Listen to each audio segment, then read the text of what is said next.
Hello friends, welcome to Hema Rao kitchen. இன்றைக்கி நம்ம பார்க்க போகிறது ஒரு பிரேக்ஃபாஸ்ட் ரெசிபி தாங்க. லஞ்சு, டின்னர் எல்லாத்துக்குமே யூஸ் பண்ணலாம். வாங்க தேவையான பொருட்கள் பார்த்துக்கலாம். வீடியோக்குள்ளே போயிடலாம். நான் இன்றைக்கி கருப்பு கொண்டக்கடலை தாங்க எடுத்து வச்சுருக்கேன். அதை வச்சு தான் நம்ம ஒரு தோசை வெரைட்டி பண்ண போகிறோம். 1 கப்பு கொண்டக்கடலை, 2 கப்பு பச்சரிசி, 1 டீஸ்பூன் வெந்தயம், அதே அளவு 1 கிண்ணம் நம்ம அவல் எடுத்துருக்கோங்க. சரிங்களா? இது கிண்ணத்தில் எடுத்துக்கோங்க, இல்லைன்னா கிளாஸில் எடுத்துக்கோங்க. ஆனால் ஒரே அளவாக எடுக்கணுங்க. இந்த கிளாஸும் இந்த கிண்ணமும் ஒரே அளவு தாங்க. நான் இதில் 2 கிளாஸ் பச்சரிசி எடுத்து ஊற வச்சிட்டேன். ஊற வச்சு அதுலேயே இந்த கொண்டக்கடலையும் 1 கிளாஸ் கொண்டக்கடலை போட்டு ஊற வச்சுருக்கேங்க. அதில் 1 டீஸ்பூன் வெந்தயம் போட்டேங்க. சரிங்களா? இது ஒரு 5 ஹவர் ஆகிடுது இப்போ ஊறிடுத்து. இப்போ ஒரு 10 நிமிஷம் முன்னாடி அதே மாதிரி 1 கிளாஸ் அளவு அவல் அதையும் ஊற வச்சுட்டேன். இப்போ நம்ம அரைக்க போகிறோம்.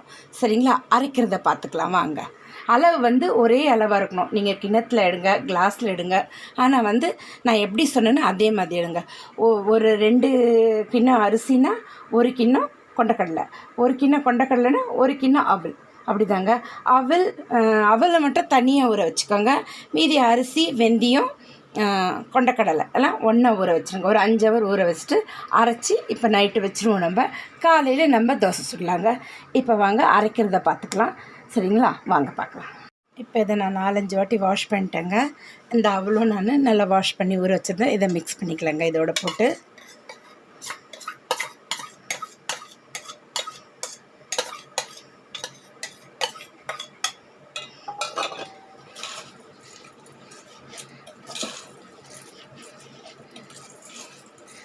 இப்போ நம்ம இதை தோசை பதத்துக்கு அரைச்சிக்கலாங்க. மிக்சியில் போட்டுறேன். இதை ஒரு 2 பேட்ச் 3 பேட்சாக பண்ணி அரைச்சிட்டு காட்டுறேங்க. தோசைக்கு 3 பேட்சாக பண்ணி அரைச்சிட்டேங்க. இது 3வது பேட்ச்சு. நம்ம தோசைக்கு எப்படி அரைப்போமோ அதே மாதிரி தாங்க அரைச்சி விட்டுருக்கேன். இப்போ இந்த மிக்ஸி ஜாரை கொஞ்சம் கழுவி ஊற்றிடுறேங்க. பார்க்கலாம். இப்போ இதை நல்லா கொஞ்சம் கரைச்சி வச்சிடலாங்க. உப்பெல்லாம் போட வேணாங்க. இது வெயில் காலம், பொங்கி கீழே ஊற்றிடும். அதனால் நம்ம காலையில் தோசை சுடும் போது உப்பு கொஞ்சம் நல்லா கோல்டன் கலராக வர்றதுக்கு ஒரு டீஸ்பூன் சர்க்கரை போட்டு சுடலாங்க. இப்போ நம்ம கலக்கி வச்சிடலாம். அவ்வளோதான். இப்போ நம்ம காலையில் பார்க்கலாங்க. எப்போவுமே கையை கொண்டு கலக்கி வச்சோம்னா சீக்கிரமாக உங்களுக்கு பொங்கிடும். இல்லை உங்கள் ஊரில் வெயில் ரொம்பவே ஜாஸ்தியாக இருந்தாக்கா நீங்கள் கொஞ்சம் அப்படியே கூட சும்மா கரண்டி போட்டு கலக்கி வச்சுருங்க. இதில் உப்பு மட்டும் போடாதீங்க. உப்பு போட்டால் ரொம்ப குயிக்காக பொங்கிடுங்க. சரிங்களா? ஓகே. இப்போ நம்ம இதை ஒரு மூடி போட்டு வச்சிடுவோம். இப்போ நான் மூடி போட்டு வச்சிடுறேங்க. நீங்கள் உங்கள் ஊரில் 3 ஹவரில் பொங்கிடுச்சுன்னா பார்த்துக்கோங்க. நாங்கள்லாம் இங்கே டெல்லியில் இருக்கிறதுனால இங்கே கொஞ்சம் குளுன்னு தாங்க இருக்கோம். அதனால இங்கே ஃபுல் நைட் நான் வைக்க வேண்டியது வரும். நீங்கள் மட்டும் பார்த்து செஞ்சுக்கோங்க. 3 ஹவர் 5 ஹவராக பொங்கிட்டுனா எடுத்து ஃப்ரிட்ஜில் வச்சுக்கோங்க. தேவையானப்போ நம்ம தோசை சுட்டுக்கலாம். இப்போ காலையில் பார்க்கலாங்க. வாங்க இப்போ நம்ம மாவு பார்த்துக்கலாம். காலையில் எடுத்துங்க. 6 மணி ஆகுது. இப்போ மாவு நல்லா பொங்கி இருக்கு பாருங்கள். இதை நல்லா பொங்கிடுத்து. இப்போ நம்ம இதில் 1 டீஸ்பூன் சர்க்கரை போட்டுக்கலாம். தேவையான அளவு உப்பு போட்டுக்கலாங்க. நான் 1 டீஸ்பூன் சர்க்கரை, 3/4 டீஸ்பூன் உப்பு போடுறேன். சரிங்களா? இப்போ நம்ம இதை மிக்ஸ் பண்ணிக்கலாம். கொஞ்சம் தண்ணி விட்டுக்கலாம்.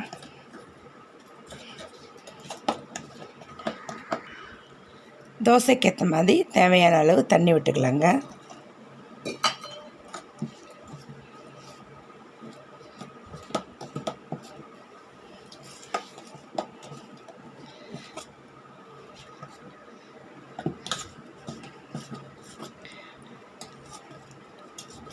நம்ம வீட்டில் 4-5 பேர் இருந்தால் இந்த மாவு சரியாக இருக்குங்க. 2 பேர் தான் இருந்தாங்கன்னா பாதி எடுத்து அதில் மட்டும் உப்பு சர்க்கரை போட்டு கரைச்சி நீங்கள் சுடுங்க. மீதியை ஃப்ரிட்ஜில் வச்சுக்கோங்க. இல்லை 4-5 பேர் இருக்குங்கன்னா அவங்களுக்கு இந்த மாவு கரெக்டாக இருக்கும். ஏன்னா 2 கிளாஸ் அரிசி, 1 கிளாஸ் கொண்டக்கடலை, 1 கிளாஸ் நம்ம இது போட்டிருக்கோம் அவல். அதனால் 4-5 பேருக்கு பிரேக்ஃபாஸ்ட்டுக்கு இது சரியாக வரும். இன்னும் கொஞ்சம் விட்டுக்கலாம். நம்ம தோசைக்கு எப்படி கரைப்போமோ அந்த மாதிரி கரைச்சிக்கலாங்க. இப்போ இது கரைச்சி ஒரு ஓரமாக வச்சுட்டு இதுக்கு தேவையான ஒரு சட்னி பார்த்துக்கலாங்க. சிம்பிள் அண்ட் ஈஸியாக. அதுக்குள்ளே எதுவும் சர்க்கரை எல்லாம் கரைஞ்சி வந்துடும் இல்லைங்களா, அதை ஒரு ஓரம் வச்சிடும். இப்போ சட்னிக்கு நான் அடுப்பத்தை வச்சிட்டேன். ஃப்ரை பண்ணி வச்சுருக்கேன். கொஞ்சம் ஹையில் வச்சிடலாம்.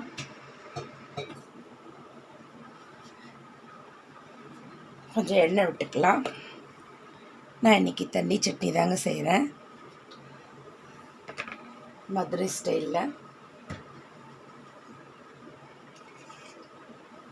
ஒரு 6 பச்சை மிளகாய் எடுத்து வச்சுருக்கேன், போட்டுக்கலாம். 2 வெங்காயம் கட் பண்ணி வச்சுருக்கேன், அதையும் சேர்த்துக்கலாம். ஒரு 6-7 பல் பூண்டு, அதையும் போட்டுக்கலாங்க. இப்போ இதை நல்லா வதங்கட்டும். இந்த சட்னிக்கு தேவையான நம்ம 1/4 கப்பு வேர்க்கடலை வறுத்து வச்சுருக்கேன், 1/4 கப்பு உடச்சக்கடலை எடுத்துருக்கோங்க. 2 ஈக்குவலாக எடுத்துக்கோங்க.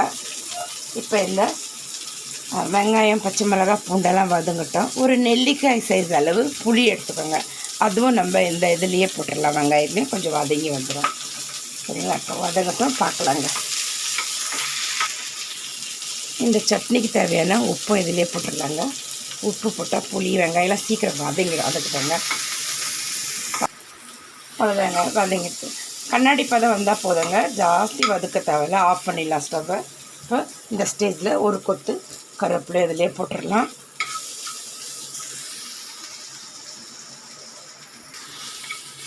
அவ்வளோதாங்க. வேர்க்கடலை உடச்ச கடலை எல்லாம் போட்டுக்கலாம். ஆறிட்டங்க, நம்ம இதை அரைச்சிக்கலாம்.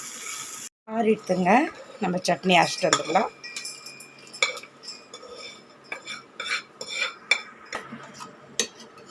அரைச்சிட்டு வந்துட்டாங்க, ஊற்றிடலாம். இப்போ இதில் கொஞ்சம் தண்ணி விட்டும் அலசி ஊற்றுறேன். அந்த தண்ணியை விட்டுக்கிறேங்க. நான் எண்ணெய் விட்டு 1/2 டீஸ்பூன் கடுகு, 2 காஞ்ச மிளகா, கொஞ்சம் கருவேப்பிலை போட்டு தாளித்து வச்சுருக்கேங்க, கொட்டிக்கலாம். இப்போ நான் அடுப்பத்தை வச்சிட்டேங்க, தோசைக்கல் வச்சுட்டேன். நம்ம தோசை சுட்டுக்கலாம். இப்போ இந்த சட்னி எடுத்து ஒரு ஓரமாக வச்சிடலாம். தோசைக்கல் சூடாகிடுதுங்க, கொஞ்சம் எண்ணெய் விட்டுக்கலாம். டிஷ்யூ வச்சு துடைச்சிக்கலாம் லைட்டாக.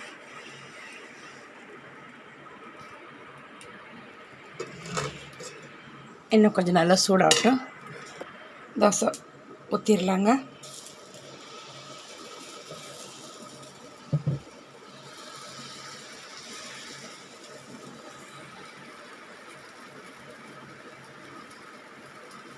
பார்க்கலாம், திருப்பி போட்டுக்கலாங்க.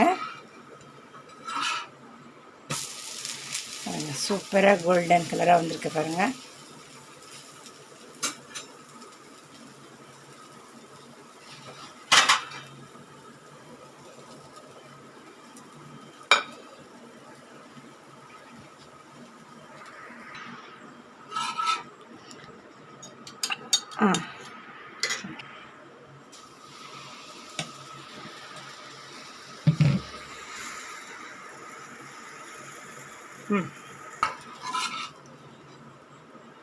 ரெண்டு தோசை ஊற்றியாச்சுங்க. அதுக்கப்புறம் நான் சுட்டுட்டு மீதி உங்களுக்கு பிளேட்டிங் பண்ணி காட்டிடுறேன்.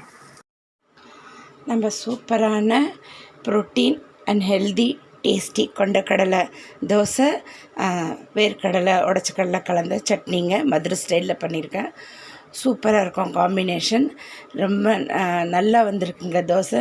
நீங்களும் இதே மாதிரி செஞ்சு பாருங்கள், ட்ரை பண்ணுங்க ஒரு வாட்டி பாருங்கள். நல்லா கோல்டன் கலராகவும் வந்திருக்கு. அதே மாதிரி பூ மாதிரி இருக்குது பாருங்கள், பஞ்சு பஞ்சாக சாஃப்டாக இருக்குங்க தோசை.